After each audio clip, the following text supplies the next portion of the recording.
Vous écoutez Radio Taïwan International et c'est l'heure des musées.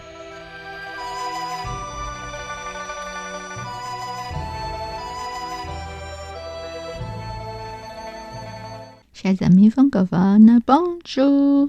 Voilà, c'est encore l'heure pour l'heure des musées. La semaine dernière, on a parlé de l'ombre et de l'ombre nuageux. Aujourd'hui, on commence avec un autre matériau assez prisé par la cour Qing, Shanghu, corail.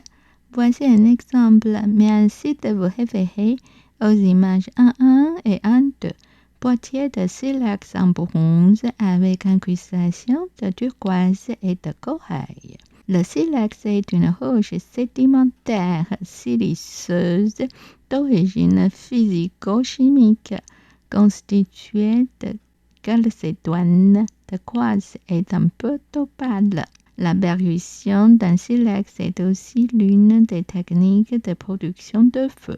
Frapper contre une roche riche en fer ou contre un morceau d'acier, le silex produit des étincelles susceptibles d'être fixées par des matériaux tels que l'amatou. 绿蛇纹石 Bowenite. Voici un exemple. Merci de vous référer aux images 2.1 et 2.2. Boîte en bowenite. La bowenite est une variété dure et compacte de l'anticorite. Cette boîte vert foncé à rayures contient une pierre à encre rectangulaire de couleur gris-vert avec des filigranes et des mouchetures grises et blanches. Voir l'image 2.2. 石蛋白石 opale. Le nom opale serait dérivé du mot sanskrit upala, qui signifie bijou, puis du dérivé grec opalios, qui signifie voir un changement de couleur. Voici un exemple tiré dans la collection du Musée historique de Taïwan. Merci de vous référer à l'image 3. Boucle en opale. 石电石五碧玺 Tourmaline.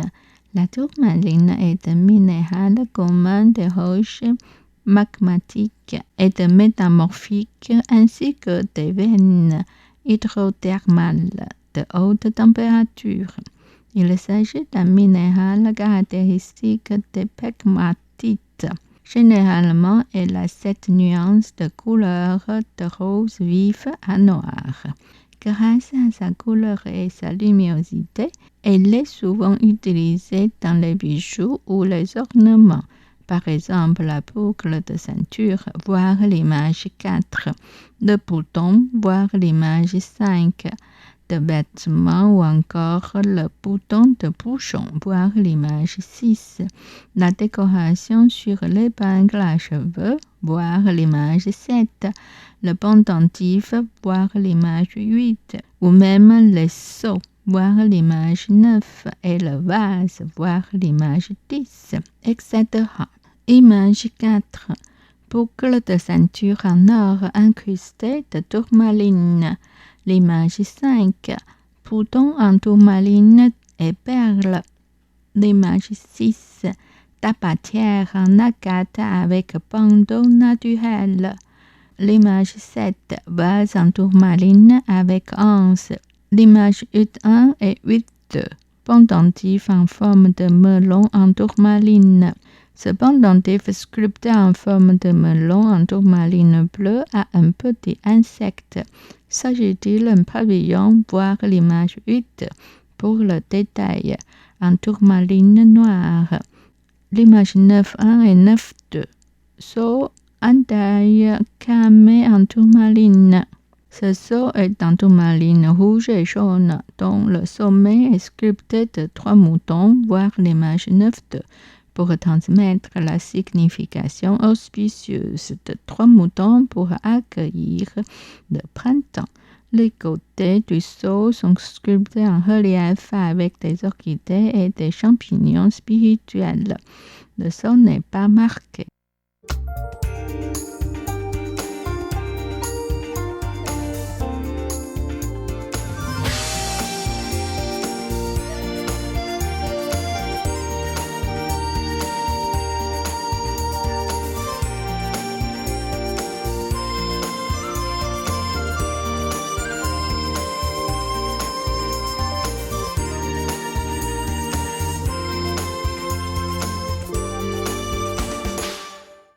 10. 芙蓉10. Quartz rose. Le quartz rose est une variété de quartz teinté par des oxydes métalliques, manganèse, titane. Voici 2 exemples. Merci de vous référer à l'image 11 pour le premier. Perle de quartz rose avec une perle en forme de stupa. Et le deuxième exemple, comme montré dans l'image 12, bouton de mandarin en verre. Dans la culture chinoise impériale, et ce jusqu'à la fin de la dynastie Qing, les lettrés et administrateurs chinois ainsi que les officiers militaires utilisaient une variété de codes pour distinguer leur rang et position. L'un de ces codes fut l'utilisation de piles de forme ronde ou ovale de couleur sur leur chapeau, appelés boutons de mandarin. Ces piles étaient en verre, pierre, semi-précieuse, argent ou laiton. Comme il y avait 9 rangs dans la hiérarchie civile ou militaire des mandarins, 9 couleurs furent utilisées pour les différencier. Les rangs indiqués par les boutons de mandarin sont les suivants, selon la recommandation révisée en 1727. Premier rang, pigeon en verre rouge clair de Pékin, notamment le rubis. Deuxième rang, pigeon ovale en verre de porcelaine rose, notamment le corail. Troisième rang, pigeon ovale en verre bleu clair de Pékin, notamment le saphir. Quatrième rang, pigeon rond en lapis lazuli. Cinquième rang, pigeon rond en verre de Pékin en couleur claire, notamment le cristal. Sixième rang, pigeon rond en verre de Pékin blanc opaque, notamment la palourde géante. Septième rang, top pigeon rond en cuivre doré. Huitième rang, pigeon rond en cuivre doré. Neuvième rang, pigeon ovale en argent. Vers 1790, après 1800, le 9e rang utilise un bijou en cuivre doré. 10. 黑宝石五黑玉 jade magnétite, jade foncé, jade noir. Le jade magnétite, appelé également jade noir, est une pierre gemme principalement utilisée en lithothérapie pour favoriser un état d'esprit positif et procurer de la joie. Voici un exemple. Merci de vous référer à l'image 13. Éléphant en jade noir. 10. 红宝石 rubis hyacinthe. Voici 2 exemples. Merci de vous référer aux images 14.1 et 14.2. Pour voir le premier. Bague en or incrustée de rubis. Cette bague est soigneusement conservée dans une petite boîte esquisse en ivoire. Voir l'image 14.2. Et le deuxième exemple sera un bouton de mandarin du premier rang. Merci de vous référer aux images 15.1 et 15.2. Bouton de mandarin en argent doré incrusté d'une pierre précieuse rouge. Tout comme on a expliqué un peu plus tôt, il y avait 9 rangs dans la hiérarchie civile ou militaire des mandarins avec 9 couleurs pour les différencier.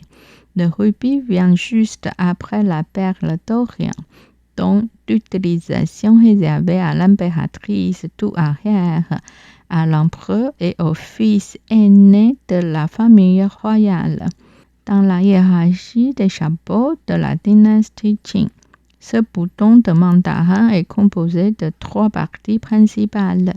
La partie inférieure étant une base en forme de pétale de lotus. La partie centrale étant une boule avec une perle incrustée. Et la partie supérieure étant sertie d'une pierre rouge en forme de bouchon de 3 cm de long et de plus d'1 cm de diamètre. C'était l'heure des musées, réalisé et animé par Myriam Roy, diffusée depuis Taipei, Taïwan.